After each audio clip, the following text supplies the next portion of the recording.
We're joined now by the Manager of Opposition Business, Paul Fletcher. Let's return to federal politics. And Paul, I was just reading the speech you gave this week on the Teals at the last campaign and suggesting that every aspect of their campaign was carefully designed to dupe traditional Liberal voters. Is that the message you need to send to those voters, to say that they were conned last time around? Well, I think it's important to make the point to people what was done here, that we had a New York-based progressive ad agency, Populares, supporting the Teal campaigns. We had Kos Samaras, the former Assistant Secretary of the Labor Party in Victoria.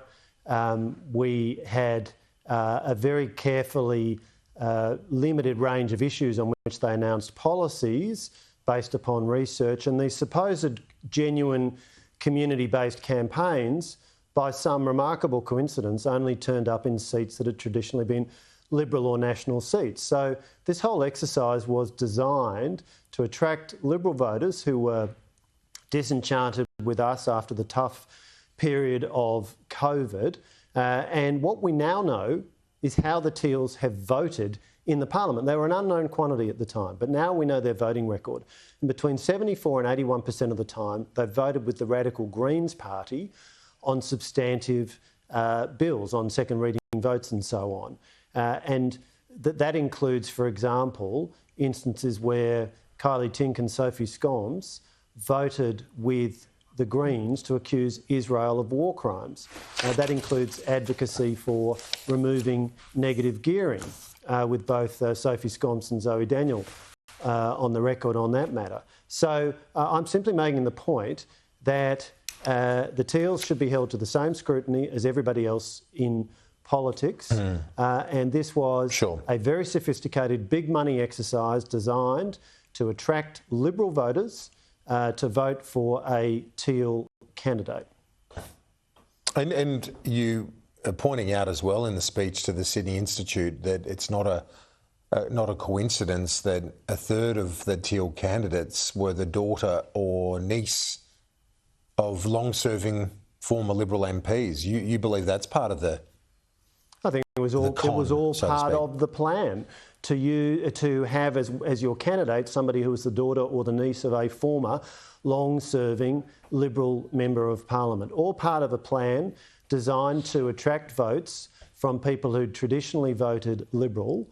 And as I also point out in the speech, if you look at where their votes came from, the Teal candidates, a lot of it came from a reduction in the Liberal vote, but you also saw it coming from Labor and Greens voters who voted tactically because they saw this as a way to get rid of the incumbent Liberal MP. So the whole thing, very big money, $2.1 million spent in Kooyong, $2.1 million spent in Wentworth, almost $10 million spent across those 6 seats. These are unprecedentedly large amounts of money to spend on campaigns in individual seats. And I'm simply saying that the Teals ought to be subject to the same scrutiny as other politicians. And I'm also making the point that the Teals are a threat to majority government. Australia's had majority government for 80 years. The only exception was the 2010 to 2013 Rudd-Gillard-Rudd government, which was chaotic. And so a key question the Teals should be asked, every candidate should be asked is, well, if you were elected, which major party would you support to form government if neither major party achieves a majority? Your primary vote fell by 15.3% at the 2022 election. Do you think that we've seen, there was that wave, obviously, at that election. Do you think it's reached its peak and that will abate that threat at the upcoming election? Well, look, I don't want to engage in commentary. The observation I'd make, though, is that as I get around my electorate, whether it was the Artarmon Street Fair a couple of weeks ago, the Wahroonga Village Fete, a whole range of other events that I go to up and down the electorate, I find people are very unhappy with the Albanese Labor government. They're very concerned about 12 interest rate rises in a row. Business people are very concerned.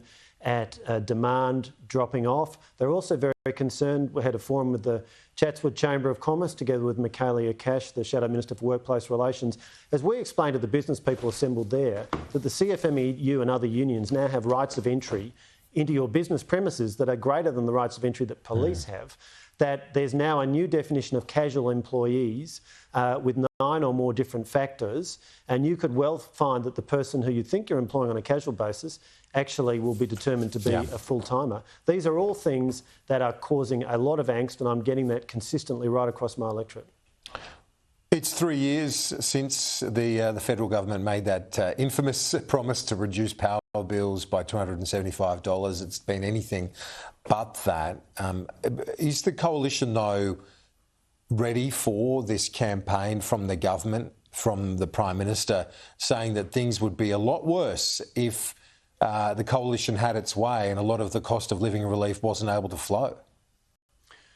The solution to the cost of living problem is to have sound economic management, get government spending under control, therefore remove inflationary pressure from the economy and bring interest rates down. The reason that the RBA is having to keep interest rates up so high is because Jim Chalmers is busy spending money, $316 billion so far under this government, inflating, expanding, stimulating the economy on the one hand, whereas the Reserve Bank is trying to slow the economy so as to bring inflation down and interest rates down. There is a complete disconnect between fiscal and monetary policy. We need to get those fundamentals right rather than these on-budget subsidies which the government is doling out to try and paper over the cracks. It's not fooling anybody. The energy subsidies are inflationary. Economist after economist has said that. And without those subsidies, the true underlying rate of increase in the price of electricity, some 30% since the election, and gas, 33%. Without those subsidies, people would be hurting a lot more, wouldn't